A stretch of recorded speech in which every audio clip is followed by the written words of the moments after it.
Okay, we're ready. I have the closed captioning and recording going. Excellent. Welcome everybody to the November meeting of the Yarmouth Energy Committee. We have a crowd today. We're 8 people strong, I believe. Do we have any members of the public who'd like to identify themselves and say hello?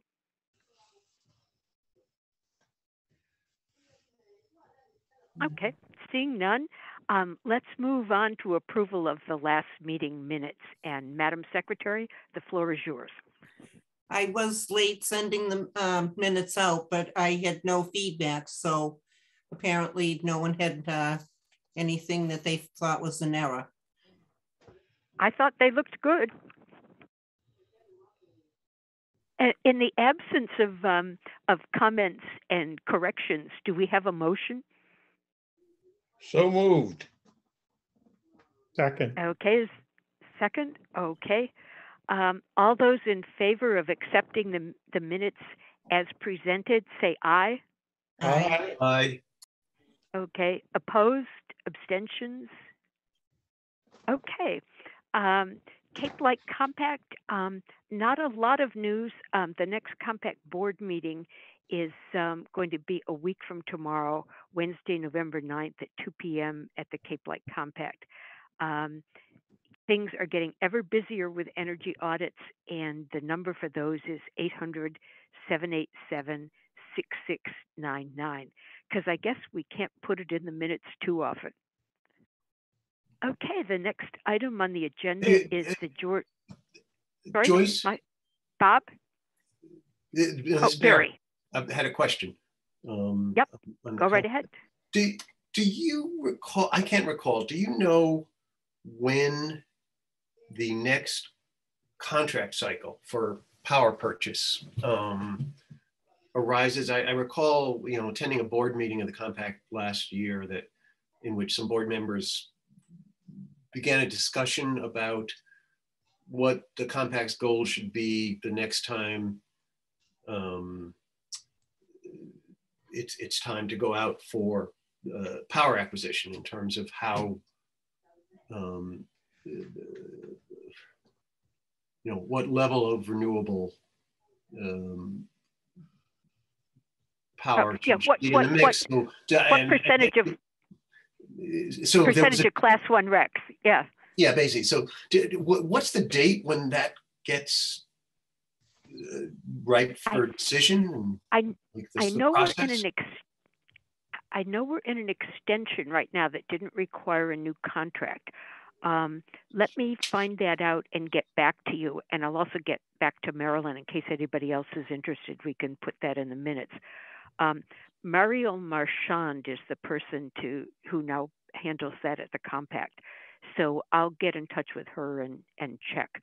Certainly, I haven't missed any board meetings, and there hasn't been any discussion in the ones since August about power supply or putting together a subcommittee. So I would say not right away, but I'll check. Have the rates for January been published yet? I believe they were just put up on the website, but I'm not sure about that. If not, they'll be published in, the next 21 days. They're going to be higher than they were for the warm weather, and they're going to be higher than they were, last year, the year before. It's going to be grim.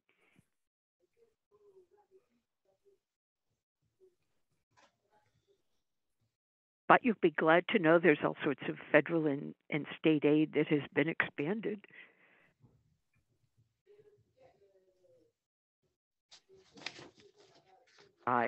Okay, so that's what's up with the Compact. I put down. Oh, Amanda, are you there? Yes. Amanda? Yes, I'm here. Oh, I just wondered if you had a sense of which I accidentally skipped over your item, of which electric vehicle chargers are working that are owned by the town. Yeah, so they are all working except for at the senior center, from what I've been communicated on a message. We're trying to get in the works, and we're hopefully getting there. Typically we have maintenance agreements for like our street lights, and different elements for DPW, but we didn't have a contract for maintaining the electric vehicle charging units, whether they get damaged due to vandalism or they just stop working, and we don't really have anyone on staff that's an expert in those. So I'm working through that. But Arden, who through the Cape Electric Compact has a bid, who does we can use for our streetlights, is also certified and able to do our charging units. So I'm trying to get that in the works as part of our ops budget this year, so that those can, once we put one in, they're not just, worked until they don't work and then no one fixes them. So that's in the works right now. I think Okay, thank you. Senior centers probably stopped working from lack of use, just atrophied. Well, they actually got vandalized, and then there was another piece that was covered under warranty, which Maverick, who was our contractor, was able to advocate for through Juicebox and Enel. So we did get the replacement one, but then their project manager, who was really responsive, and they're a great company, did leave. So, once you lose that, connection, it's kind of hard to rebuild it again. Yeah. So we're in the works trying to figure out whether we get a contract with them or if, we use Arden to try to, get those up and running again. Yeah, that one in the senior center is practically, I mean, who goes into the far corner of the senior center? Yeah, so again, obviously when Eversource, was implementing that project, they were going to do what was cost effective to them. Yes, exactly. So, I mean, I didn't see those until they were in construction, but that would have been something, if we had more time to review it, then, a lot of feedback would have been to move them. It doesn't make sense for them to be in the back corner, but that was the cheapest for them because they were, paying for it. So, but yeah, no, I think we'll have more, more involvement moving forward rather than them just handing us a design and constructing it. So, because we did do that because in between they had shifted one of the golf course ones to the DPW. So they wanted to put it in one spot and we were like, no. And we told them where we wanted it. And that one's used all the time. So. Oh, okay. The one at DPW. Yeah. Yeah. Okay. The reason I asked was that there was quite a little flurry on Nextdoor. I think Bob was part of that flurry. And people were wondering about town installations and also whether they were free, but they are still free, right, for now? Yes, for now. Okay. Sounds good. Well, listen, thank you for that. And we'll steer everybody away from the one by the senior center rec space. Okay. And then I do have updates in regards to the CVAC too, if you'd like. Oh, that would be great. Sure. Thank you. So I gave an update last month in regards to the one that's at the septic facility we call Parcel E. After that meeting, so that's in round 5 of CVAC. And so that one has been in the same status quo, but I have updates regarding 4 and 6. So CVAC has reached out and has said that they're not moving forward with round 6, and to familiarize, that would be the DPW and the Fire Station 3 PV. So that one has been canceled as of right now. And then round 4 is the senior center. So all the permits are in hand, but now they're just trying to get materials. So they've got like the PV. Excuse me, it's my turn. Okay. They have their materials regarding the electrical stuff. It's just a little bit, no, thank you. A little bit more delayed, so. Yeah. Okay, so it looks like 6 is going to be in limbo till CVAC decides certain things, but parcel 4 will go ahead, and it looks as if for the electric vehicle charger at the senior center, the funding for that will come out of tax year 2024, so not till the summer. Does that sound right? Yeah, I think we're just trying to figure out what would a maintenance program look like for the charging units, and kind of getting a better understanding on how much they're costing. Okay. Now, does anybody who's over the age of 8 have any questions for Amanda? How about the under 8? Definitely will. What a cutie. Thank you, Amanda, for bringing them on board. Oh, well, Amanda, if there aren't any more questions for you, I guess we can let you go. But we appreciate the update because it's just one of those slow processes with step, and it helps to know where in the steps we are, like probably halfway up the stairs. That's great. We're getting 2 for the price of 1 here. There'll be an invoice to follow. Oh, you want to say bye? Bye-bye. Bye. Bye. Thank you. All right, bye, guys. Thanks, Good night. Amanda. Thanks. Okay, well, and now the average age of the meeting has gone way high. Marilyn, you're next on the program, and I know you had some new ideas for George Allaire Memorial proposal. If we're not going to be able to be funding the scholarship every year, and if they're not going to have anything that isn't learning how to create video games as STEM side.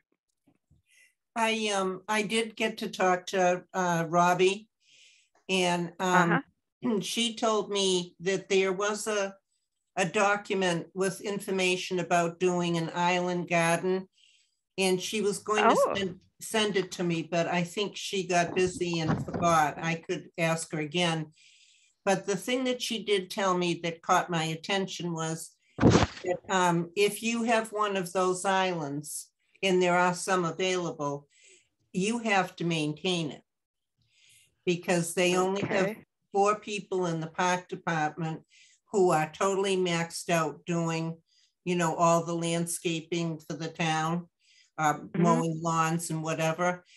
And I didn't think that any of us would be able to do that maintenance. So the idea that I was thinking is if we could get permission and if people thought it was a good idea to get either a portrait or a large framed picture of George and put it in the town hall or possibly one of the schools.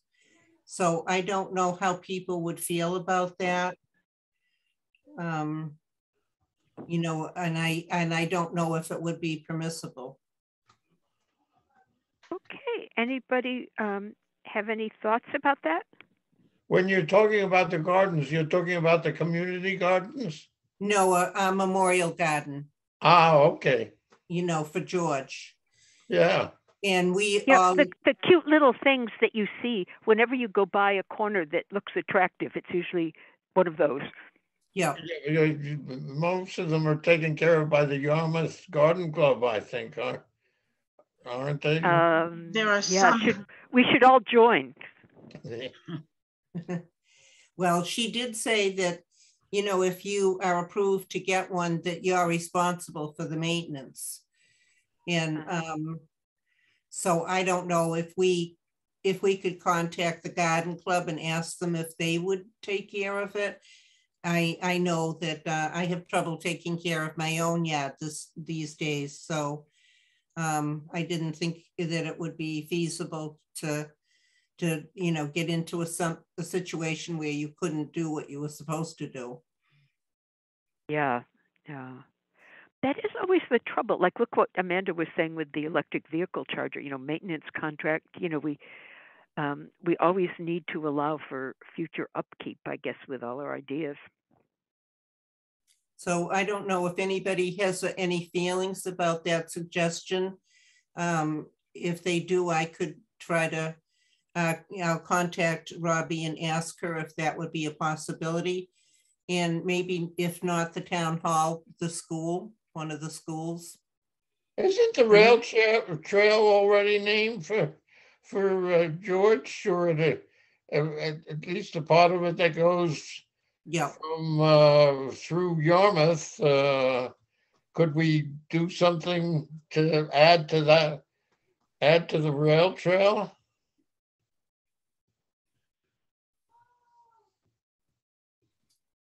I don't know, what you would think of adding.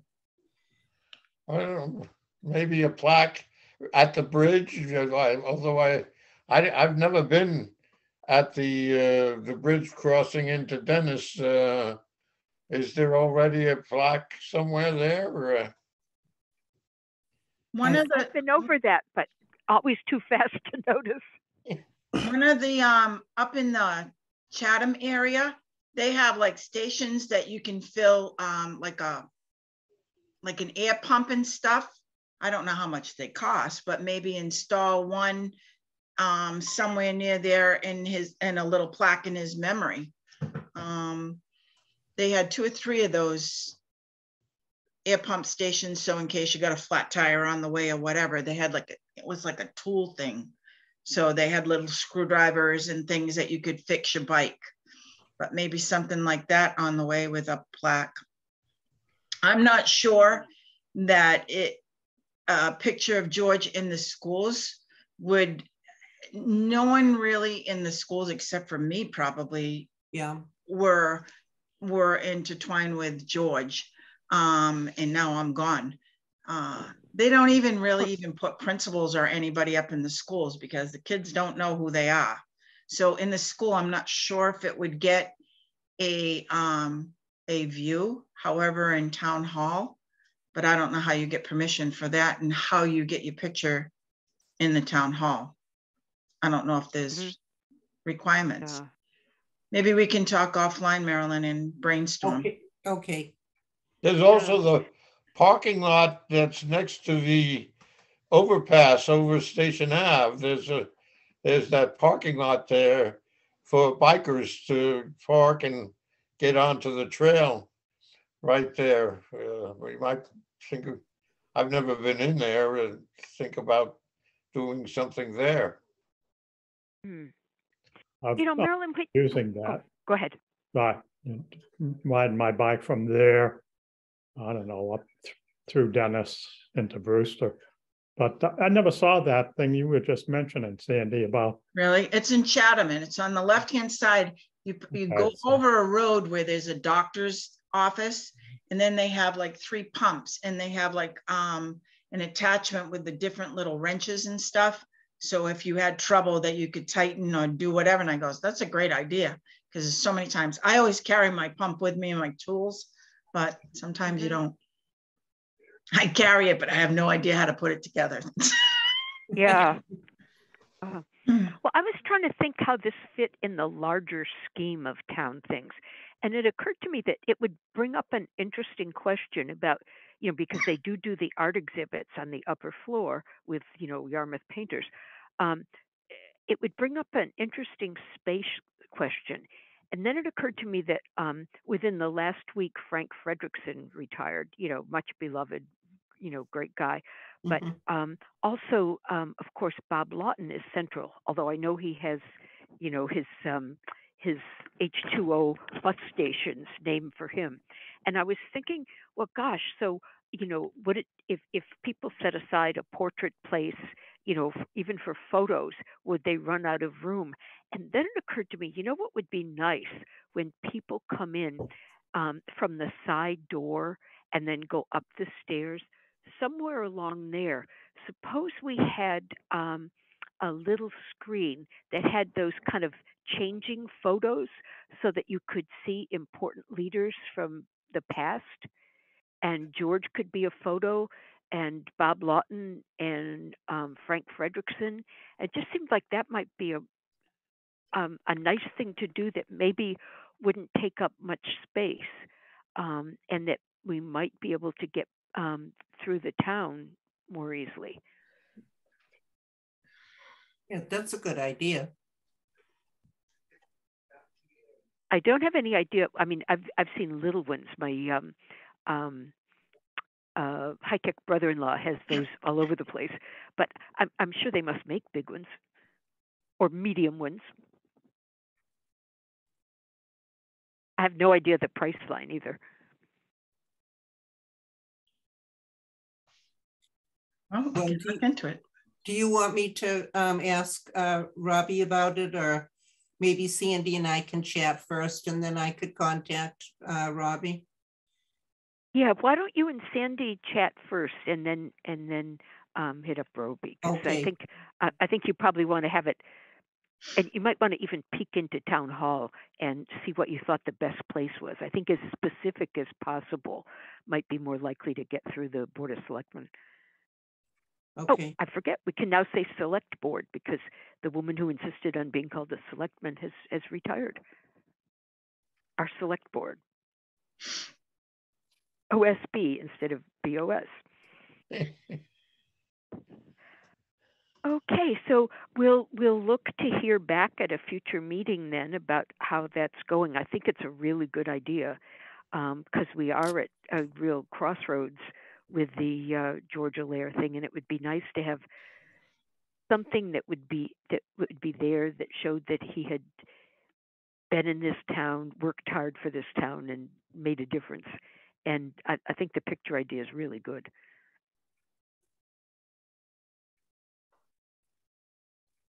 Okay, anything else on Georgia Lair?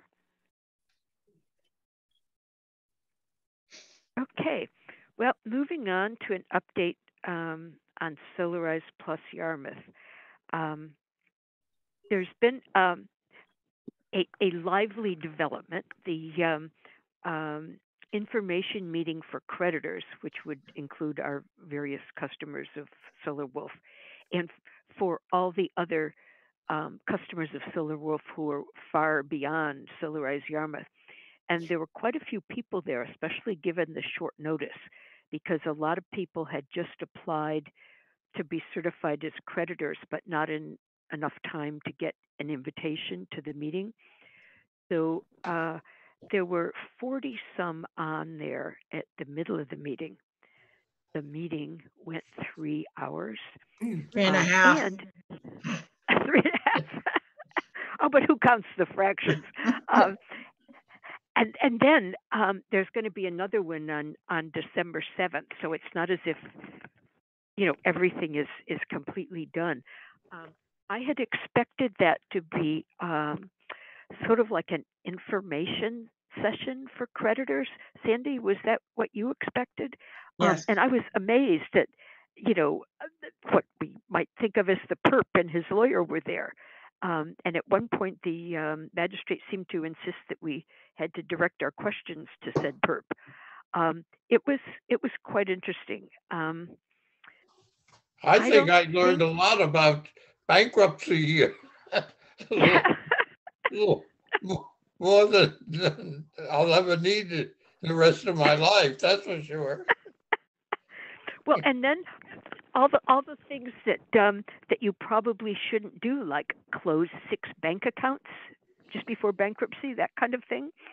That was an interesting and possibly the most amusing thing, and you needed amusing after a couple hours.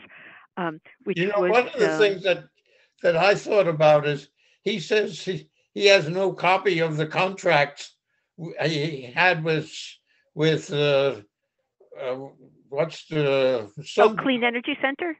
No, with the Sun Power. He said, they're all only Sun Power has copies of them because we had that I signed them with that DocuSign. So you mean he didn't even keep one copy? He didn't even print one out, apparently. In the computer file? They're probably all on the servers at the office. Yeah. I liked it when he said he couldn't talk because he was on a ventilator. I missed that. What? He said he was in therapy, but he's on a ventilator too? He said, I'm having a hard time talking because I'm on a ventilator. Wow. Maybe somebody strangled him. No. The odds would seem high. Well, the interesting thing to me about the bank... What was the main takeaway from that meeting? Main takeaway was that information is needed from him. I mean, we're only at the beginning of the process of figuring out of him telling, the trustee, Myrick, trustee, Joe Baldiga, the information he needs to do the work that he has to do. And the stuff has already been sent back to Ted once, and because he filed on September 23rd, and he didn't have enough information in two categories, and creditors and assets, the only two categories that mattered. So he was given an extension till Friday, October 14th, and then apparently he still hasn't submitted everything he should submit. One of the things that he did say is, now we were all told that he built that new building. He leased and owned it. Yes. Yeah. He only leased it. That's what we were told. And he gave the lease away before he filed bankruptcy. He gave the lease back. So there is no money. Basically, what you took out of it, there's no money anywhere. Yeah. And all SunPower's fault. And he certainly claimed, I mean, to our customers as well as to Solarize volunteers, that he owned that building, had it custom built for their needs, and even had his wolf thing on top of it.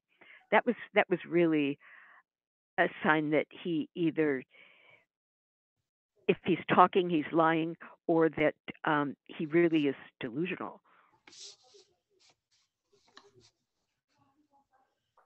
But the trustee said there was absolutely nothing in the building except for a couple of panels, 2 batteries. So I guess that Centennial's battery and my battery are there, though they never got installed.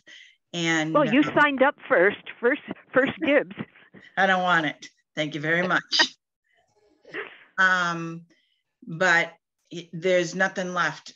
And they have a few servers that they are going to collect because they're going to get some of the files off of it now to see if they can get some of the documentation. But other than that, he has no money even to get his statements from the bank, and his lawyer doesn't want to pay for the statements. So I guess they were looking for free information from the bank, but it was very disheartening. Yeah. And with the bank about the closed accounts, he couldn't afford the fees it would take for the bank research because they were closed accounts. But then when the trustee suggested a subpoena would get them without bank fees, Ted indicated that he could not afford a subpoena. And then I guess it would be 6 subpoenas. And then his lawyer said, that he was going to food pantries and he couldn't afford the subpoena fees. And this kind of dragging out and kind of low level resisting and going nowhere continued for a little bit. And finally, one of the attorneys for a Solar Wolf customer who was not a Solarize Yarmouth customer said, "I'll pay for the subpoenas." And so that's how the bank information is going to be turned up.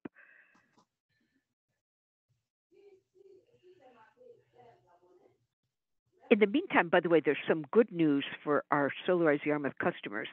The last ones who lack a simple, small thing are going to be taken care of. I mean, some people have gone ahead and they're already in the process getting things done with other solar contractors. And then, of course, the money for that counts as part of their loss through Solar Wolf when they total up and, file.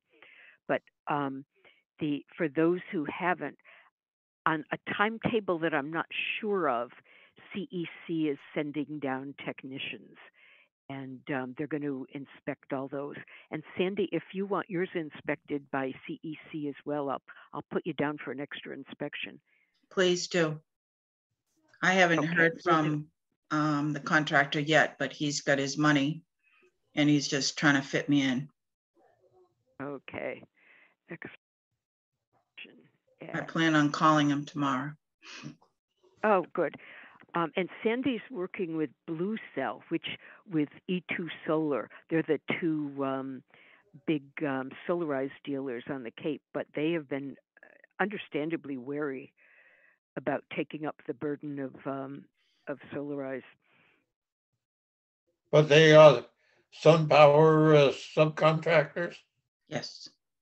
Well, they're actually master dealers, which means that their people went through like all sorts of special training hoops to get certified, not just as a dealer, as Solar Wolf did, but as a master dealer. And so they actually operate some trainings and stuff like that. But they deliberately didn't bid because as someone mentioned to Sandy, they felt that Solarize Massachusetts programs always go for the cheapest price. That's all they care about. And that was not true with Solarize Yarmouth. I mean, there was right in the bid, it was strong preference for local dealer, but what are you going to do? But now the two SunPower dealers are in competition with SunPower because of the change in management in early spring 2021 at the national level. SunPower is now coming in and selling and marketing on its own and selling directly to customers. So they're not doing it through Sunrun or people like that. They're hiring people to do it, and the way that we found out about that was with our list of Solarize Yarmouth customers and people who had Yarmouth addresses who filed complaints against SolarWolf with the Attorney General. It turned out that some of the non-fulfillment by SolarWolf wasn't in the Solarize Yarmouth program. And it turned out that 3 customers that we know of in Yarmouth, and who knows how many elsewhere on the Cape, were installed by SolarWolf as a subcontractor, but the orders went through SunPower in Connecticut. And some of the time when we were hearing COVID excuses and medical excuses from SolarWolf, I'm afraid that they were installing for other customers. February, for example, one definitely in February. Oh, I just assumed that all along. Oh, well, see, you were a step ahead of me, Bob. I was sure they were doing work for other people. I just kept thinking that Auburn, Mass zip code was like some sort of health black hole that you had to kind of drive around if you were on the Mass Pike. You have to be very careful even slowing down. But apparently, at least some of the health excuses and maybe the majority of them were not factual. See, the Solarize program, its big weakness is they could take in the money, but there was no way of bringing pressure on them to do the work. Whereas when they were working for SunPower, doing installations elsewhere, SunPower had some clout. Yeah, and also remember, Solarize Massachusetts had that stipulation that each installation ordered through the program must be completed and all connected with the state programs, and with net metering. But by the 1-year anniversary date of the contract. So our people started signing up in April, and then, 1 year and a couple of weeks later, SolarWolf disappeared. And they were only, at the time they disappeared, they were only in violation of one contract. I mean, if you take out the panels that weren't connected, and if you take out the batteries that didn't arrive, there was one installation that somebody who signed up the last week of April in 2021. And when SolarWolf passed that date in the last week of April 22, suddenly that was the first time that they were fully in violation of their contract with the CEC.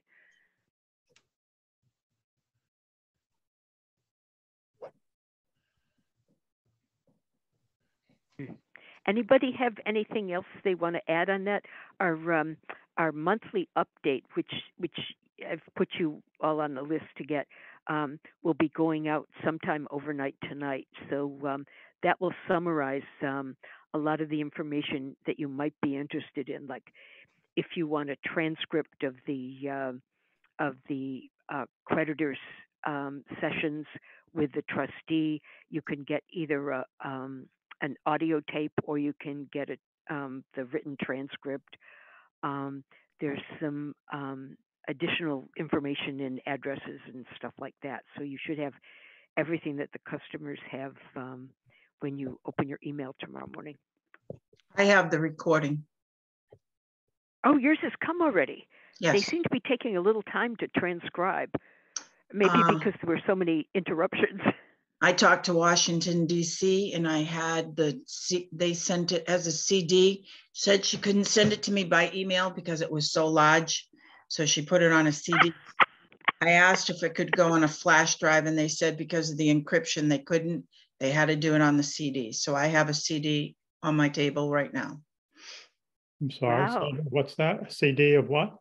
Of the hearing, the bankruptcy hearing. With the creditor session, yeah. The 3.5 hour? Yes. Yes. Yeah. Why did you have to talk to Washington, D.C.? Because Washington, the U.S. trustees is who gives us the recordings. Yeah, bankruptcy's federal, so. So you can get the transcript through the lawyers, but in order to get the recordings, you have to go to the United States office, Treasurer's office, trustees. Oh. It comes in as USTP out of Portland, Maine, though her call came in from Washington, D.C. Go figure. Well, it's nice to think that the whole East Coast is aware of our difficulties.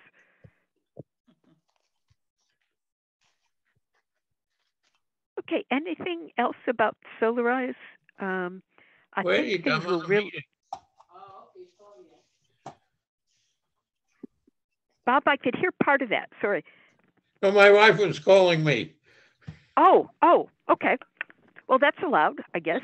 I mean, she wanted to ask me a question, wasn't aware I was on the Zoom. Oh, okay. So if there's nothing else about Solarize, we'll move on. The next item, and I'll speed through this since we started late, we have a wonderful briefing from KO Law PC.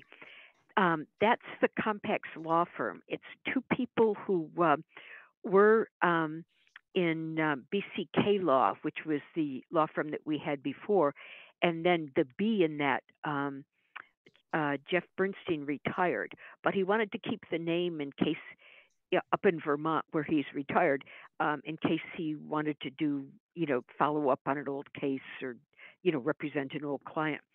So the K and O are Kiernan and O'Toole, and they went back and forth. Shall we call ourselves OK Law or KO Law? Well, KO Law won that one. Anyway, so don't think that this is my brilliant stuff or my research. This is coming from them and generously shared. And I'll have to talk with Sandy and Marilyn about possibly putting this as a link on the website, because it would be long and an odd shape to have on our page, but I can send everybody to the exact website within the compact that has it. So that might do the trick. Okay, so this is Audrey Kiernan's high-level overview, as she says, of the federal legislation. And what she did was she picked out things that she thought would be of interest here on Cape Cod and on Martha's Vineyard, and of interest because of the sort of energy efficiency programs that the compact runs. Sandy, are you able to get those up? Let me see. I'll go to my share screen. I'd start with slide 3 if we were going to do that. So anyway, the things that she thought were most important to compact board members, staff, and customers were that tax credits will be reinstated for renewable technologies and a longer time frame, and of course a higher percentage, 30%, so that gives stability for developing projects in a way that changing administrations have yanked out from under solar developers and their customers before. There are also individual rebates for energy efficiency appliances. All of this looking, of course, toward encouraging electrification. Big grant funding to state energy offices for home energy performance based rebates. Interestingly, that's not going to go to the PA board, the program administrators. That would be representatives of all the investor-owned utilities, plus the oddball, the nonprofit compact. That's usually what okays and designs energy efficiency programs, and then they go to DPU and get downsized and perhaps not resulting in exactly the large result that the program administrators, one nonprofit member, would think would be desirable. But interestingly, these are going to go to and be administered by the Department of Energy Resources. So that's going to give a different spin on things. And DOER is very much into greening energy as well as electrification, as well as making buildings weatherproof and saving on heating and all of that. So that might make for a more energetic and visionary spin on this. There's also going to be a separate funding stream that's going to go to state energy officials for whole home electrification for low and moderate income households. The low income part there will remind you very much of the Cape Light Compact's proposal for its CVEO program, where they were trying to start a pilot program that would give low-income customers solar and batteries and the ability to become almost self-sustaining in terms of energy costs. And that got denied in this 3-year program, which ends in one year and 2 months. That got denied in that by the DPU, and the compact fought it and came back, and now there's been a technical session in September with the compact and the DPU, and some of those things are back in a modest way, although I think the federal pressure on that made a big difference. The other big thing is lots of assistance to the states for training and education for contractors to train them in electrification projects, but also in just general energy efficiency. We can probably skip over the commercial stuff as less interest to our group. So that would move us to slide 6. This is probably a big one for people in Yarmouth. The residential tax deductions and credits. The tax credit that was at 23% and was going to drop down further at the end of this year is now enhanced up to 30% and renewed through 2032. And in 2033, it drops to 26%. So that's a huge win, especially, as we noticed with our Solarize program. What happens if your solar contractor doesn't get your job done by December 31st of a year, and the incentives on which you've counted go down on January 1st? This seems to be a way to give customers a better option for planning, that they'll get the same rebate the next year. There's going to be more credits for energy efficiency work than there was previously. Notice that that's only for property placed in service after 2022 and through 2032, and it does have an annual limit, but that's huge. And notice that the long list of things includes windows, which people always ask the compact about, weatherization, electric panels, and then all different kinds of heat pumps. I'm looking at the biomass stoves and boilers, and I believe that those are in the federal program but not allowed anymore as so-called renewable sources of power in our state program here. And obviously, it's extending a existing energy efficiency home credit for people doing home developing and producing manufactured energy efficient homes, because that seems like that will help the housing crisis as well as the energy crisis. Standalone energy storage is now eligible for the production tax credit. That previously was only eligible for that federal tax credit if you ordered your energy and had it installed at the same time as your panels. Then it would be one big tax credit. But if you just ordered a battery on your own, nothing. So that also gets around, the situation that Sandy and Ed Centeo found themselves in, where they had their panels installed, but their batteries hadn't arrived. And their batteries went to another calendar year and, seemed to be, ever further away in the mists.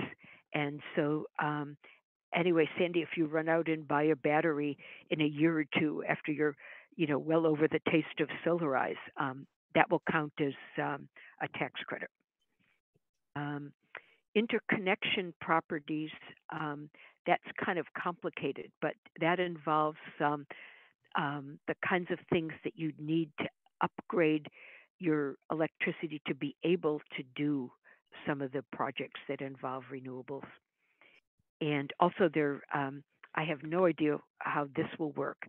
And Audrey, in presenting this, said, that, as always, the devil's in the details. But somehow municipalities, tribes, and nonprofits may be eligible for production tax credits and ITCs as well with a direct pay election.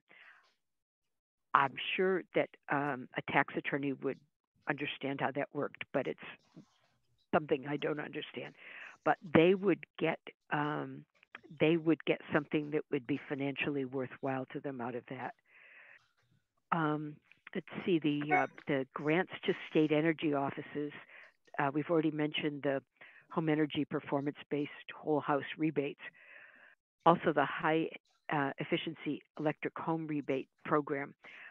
This would be for totally electric homes with new efficient electric appliances, and specifically for low and moderate income households. So that could be a very big break. And it's important, I think, for low and moderate income households that it's a rebate rather than a tax credit. Let's see. And then a thing that might take the rebate away from them, the low and moderate incomes and those working on their behalf, for example, program administrators or the compact, may receive the rebate. So we'll see, devil in details. More funding for low income and disadvantaged communities. And remember that with Solarize Yarmouth, Yarmouth had enough people at poverty level and free lunch in the schools that we counted as a disadvantaged community, at least in some of our sectors, some of our blocks. So don't think that that Yarmouth doesn't qualify for that, because whole sections of Yarmouth do. Let's see, environmental and climate justice block grants for community-led investments in low and zero emission and resilient technologies, related infrastructure, That might be something that would be something like community solar, or it might also be something like the new solar field that's going up behind Eversource headquarters on Willow Street in, I think it's still in Yarmouth Port, but it might by then be in West Yarmouth, where they're putting up a big solar field as a special exception, because distribution companies aren't allowed to own solar power generating facilities, but this one was a special exception for helping low-income people, because what they're going to do is sell that electricity at a reduced rate to people who have, been certified as low income. So they'll get a little bit off each kilowatt hour. So then more things that will involve incredibly complex programs, energy efficiency training for contractors, zero energy code adoption. Barry, I'm sure you're very interested in this one. It seems that they're going to be encouraging state and local governments to go for ever greener energy codes, which of course they already have to with the stretch code changing every year and the building code changing every year. But it seems like this is enhanced pressure in the direction of renewables. So, is there anything else here that's important to us? Interesting stuff about funding and where you can get your funding streams from if you're a state and you have some things that you haven't used.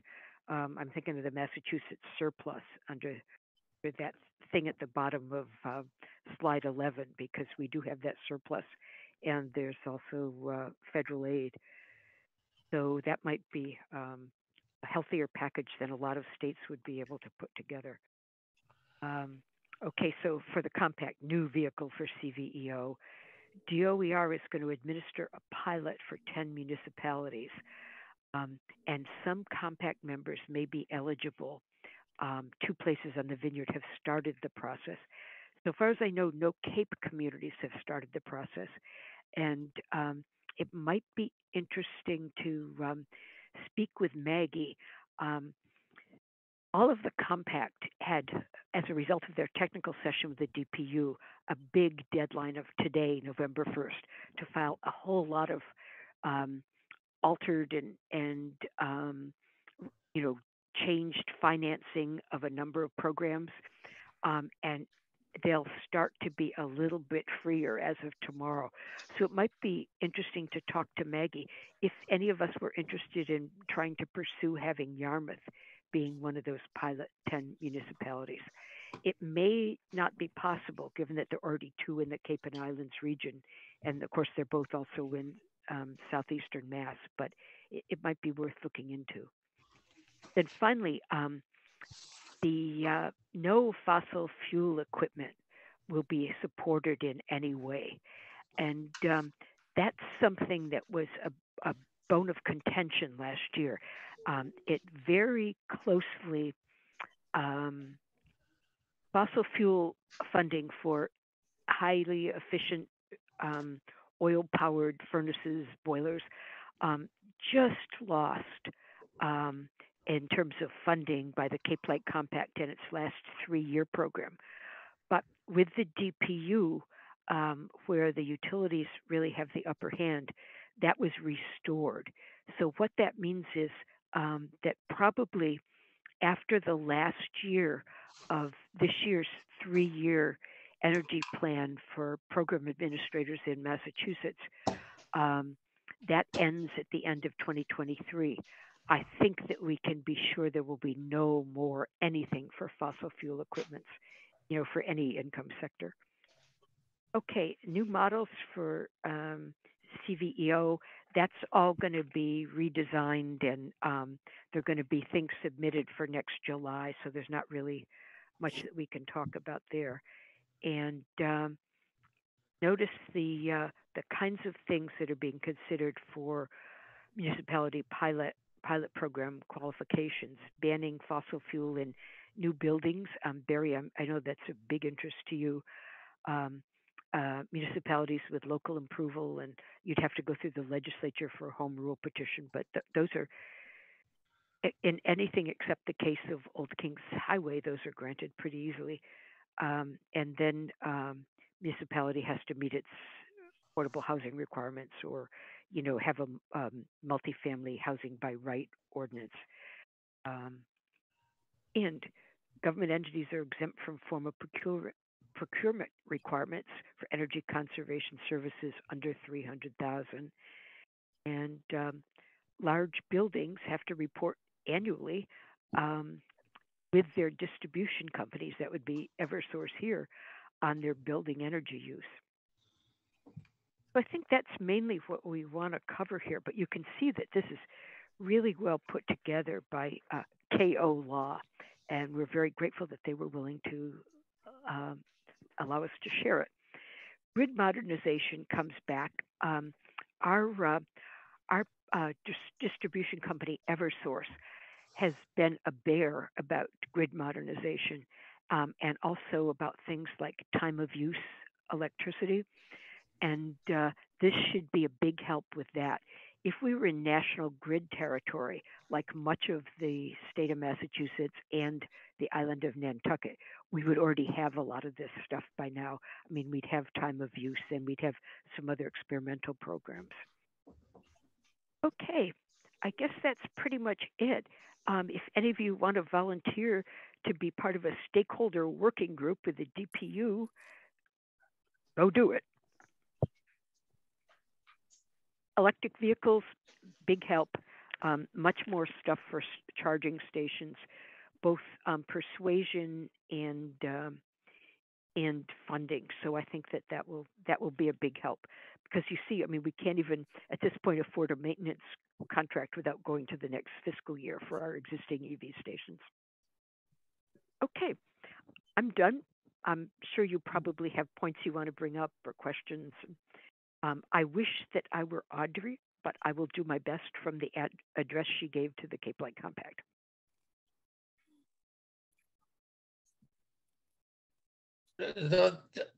This is all great. I mean, I think I would like to try to read the whole thing, but as some of us who were in our next door grouping, there has recently been discussion of electric vehicles and how they're going to overwhelm the grid and things like that. Is there any way that a lot of this stuff could be made more public, or is it just not worth it because these people have these points of view based on radical memes that are totally anti-renewables, and particularly electric vehicles? I thought some of the next door stuff against electric vehicles seemed a little barking mad, but yes, of course it is. I mean, the first time I saw some real sort of that kind of stuff that you see on Facebook all the time. Yep. Yeah. Well, I mean, I think the grid needs to be strengthened for sure, and that's not just for electric vehicles. I think that's actually even regional security, national security, all the kind of existential things. I don't have a sense of how much capacity, say, our local regional distributor, Eversource, could handle if, like, say, everybody on Energy Committee and everybody on all the other town committees in Yarmouth went out and bought EVs next week. Assuming some of them aren't charging in their garage with their solar. But that would be an interesting question to dig into. What kind of shortfalls are we talking about? Are we talking about ones that are very unlikely to happen, given the slow rate of electric vehicle purchasing? I think it would be useful to kind of turn up some stuff about how much power Eversource, just like as a regional thing, how much power Eversource was able to supply to the Cape and Islands if, say, a certain specific number of EVs were added. That's interesting. Barry, do you have any thoughts on this? I know you've thought a lot about the EV question. Looks like Barry signed off. Well, homework for next meeting, Barry, wherever you are. Okay, so any other thoughts on this? I was just wondering if I could get the link to that document, because obviously I wouldn't try to capture all of that in the minutes. Yep, I think that's a wonderful suggestion. Just think of taking notes on 19 pages of things. Nope, Yeah. I think the link is perfect, and we can emphasize, maybe with some bold stuff around it. Here's a good explanation of some of the enhanced incentives, the enhanced state and federal incentives, and then just give them the link. Yep. So I'll send that right along to you. Send us all the link. Oh, sure. Well, I actually can send all of you the PDF of this. You want that? Or I could send you both. Okay, both. Both. Okay. Let me write this down. In addition to Sandy's inspection, let's see, and link as well as PDF. Okay. Okay, got it. Let's see. I guess that we're up to member announcements and suggestions for future agenda items.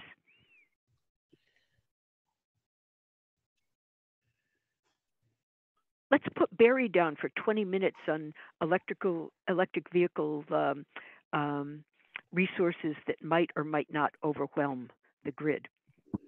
20 minutes next time. What do you think? About an hour and a half.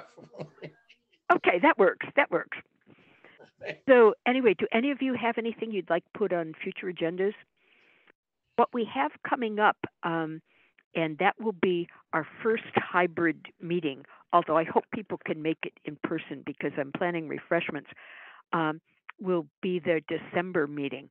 The reason that couldn't be this week was that Kyle Petticini, who's the person in charge of all the things for Zoom meetings, left for a better paying economic development position over in Barnstable. I mean, apparently there's a huge pay difference. I mean, more than 20%.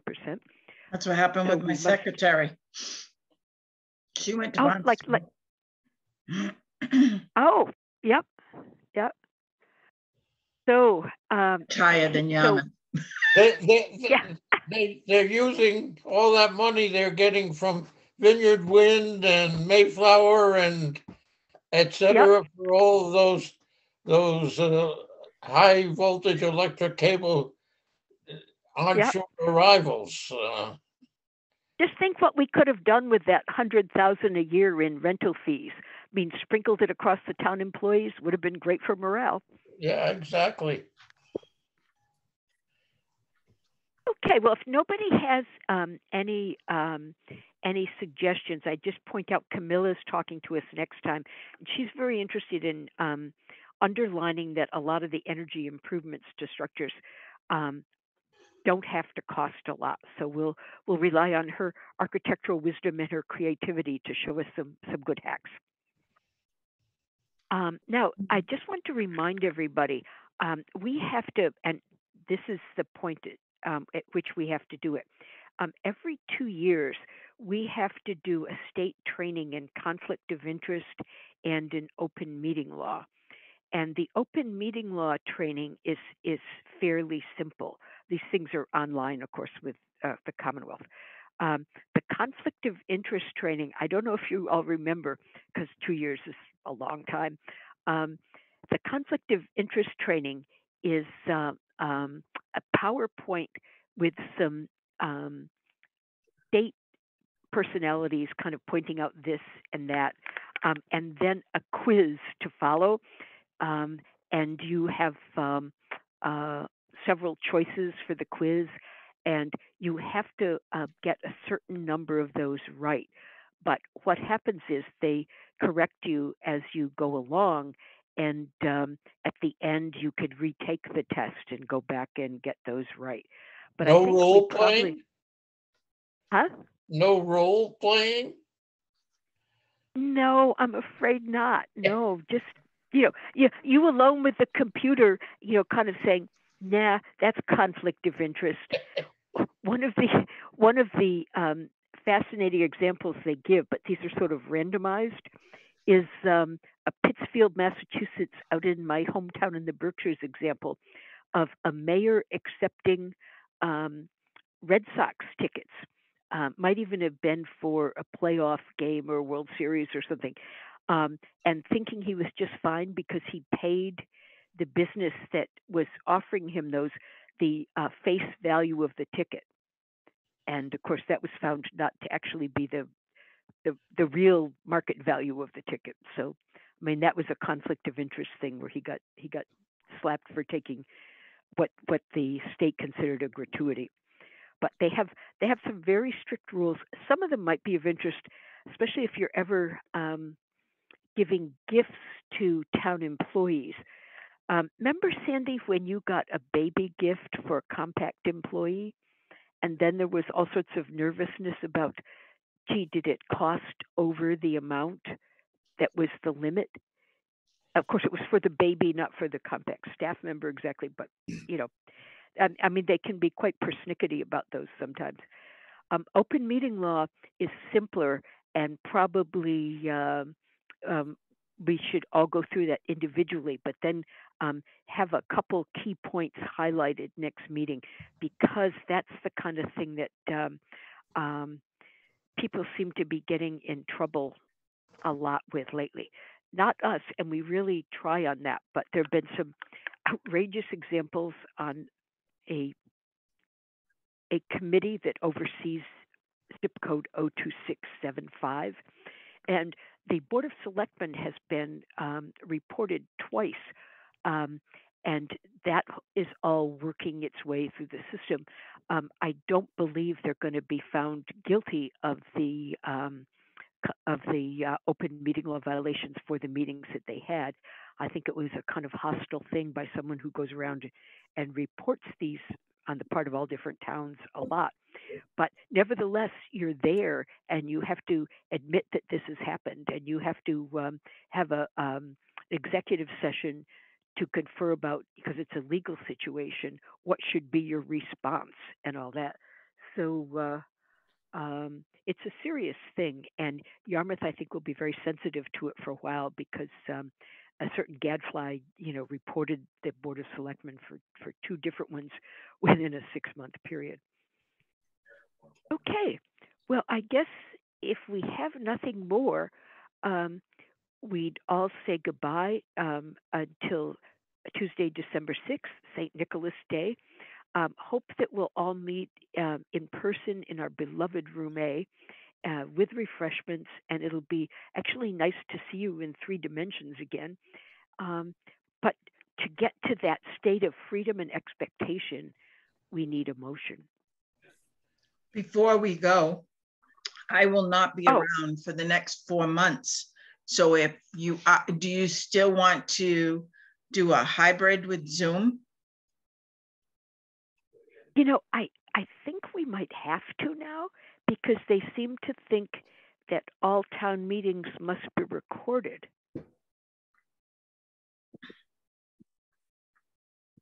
When I was asking the town clerk, remember back in August, about whether we could have an outdoor meeting, and whether we could, as long as we taped it in some way, because she said they had to be taped, but no, our phones wouldn't do it. No, it had to be, like real equipment, but it also seemed to be town equipment. I got the idea from that it is now, without anybody ever saying this is a requirement, this has become such an expectation of our town volunteer committees, even the ones that aren't regulatory, that I think that we end up being forced to do the Zoom in addition to the in-person. Well, I can double check with her again after the election when things have calmed down in that office, but I think that we might have to. What about if it was a webinar instead of a Zoom? I don't think the Board of Appeals has anybody taking notes. I think they just have the webinar. Is that an option? Let me pose that to her. I mean, the thing about a webinar is that nobody can talk except committee members. And, we sometimes do get questions that we can help with. But I guess if it's a webinar, people could at least watch, even though they couldn't talk. Is that correct? Yes. Yeah. Okay. Number 3 on the to-do list. I can still do the Zoom from New Hampshire. That shouldn't be a problem, but somebody in the meeting has to hook up on a telephone or whatever to be part of it so that we can record it. Yeah. And that was the problem this time, because when Kyle left, they had him doing so many different jobs on top of what he was originally hired to do that nobody got trained to do the train committee people on that equipment before he left. So the town clerk is saying every meeting has to be recorded, and there's nobody able to do that. Yeah, pretty much. So we could Zoom with Sandy, but we didn't have a way to do it hybrid today, because they don't have anybody who can do the training. Now, the IT guy who's head of IT is aware of the problem, and they'll figure something out, but they just haven't quite gotten it figured out yet. Well, during Thanksgiving, I will be around. So if push comes to shove, I can go in and speak to Paul, because I can probably show somebody how to use the equipment and get it done in there. Mike, actually, would you be going, or are you not going to be around? I'll be there in December. Yeah, so you probably know how to set up all of it because you did it with your computer and had it. So it's just a matter of getting the camera set up so that it sees everybody in the room. I zoom in and go from there. But if I get there early enough, I should be able to figure it out. Yeah. Maybe I can talk to Paul in the next few weeks and find out. Joyce, you find out what needs to be done. I'll find out. And then if I can get somebody trained from our committee, we can just do it from there. However. Okay, great. So I'll handle the town clerk. You'll handle IT. Yeah. The thing is, if we had a telephone or an iPad or a computer that could connect to Zoom in there, then you can do it.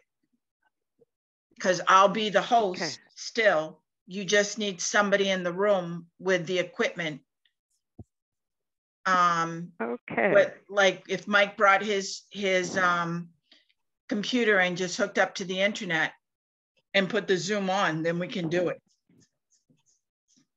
Okay. I can do that. Well, it's good to know that what kind of equipment need we'll have, because it seems like we will be having that for a while. That need while you're up in New Hampshire, you snow bunny. Yeah. The thing, all you need is a computer, iPad, telephone, something with the internet. Get on Zoom like we're doing right now. Have it in the room. Mm-hmm. I'd be in New Hampshire as the host. Mm-hmm. And it would be just like we're doing it today. Okay, except some people would have refreshments, Sandy, and if you won't get refreshments that way. Believe me, I can eat. I'll have my stuff. I won't have my gluten-free, but. Yeah, okay. Speaking of refreshments, they're going to have pizza at the Cape Light Compact? You know, the Cape Light Compact does have a pizza account, but we weren't actually going to invite them all. We were going to do Energy Committee and Yarmouth people. But the Cape Light Compact, I see your point, comes with pizza. Yeah. But we love them even without that. Okay, so Mike, I'll come early so I can watch what you do. And Camilla, maybe if you could come early and we could just take a really good look at what's necessary for this. Camilla is not on this. Camilla's not here. Camilla's she hasn't not been here. Oh, didn't know that. Oh, okay. Well, I'll email her about that then. But figure I'll be there anyway early just to kind of watch and try to figure out what you do when you set up, okay? Okay. And we still would need some sort of motion to leave. I'll make a motion to adjourn. Okay. Is there a second? Second. Okay. All in favor signify by saying aye. Aye. Aye. Opposed? Abstentions? Okay, well, thanks, everybody. And I'm so sorry for the having to phone in. Everything with the Comcast connection here seemed to be having trouble. Happy Thanksgiving to you all, and see you December 6th. Same to you. Bye-bye. Thanks. Bye. Bye. Bye.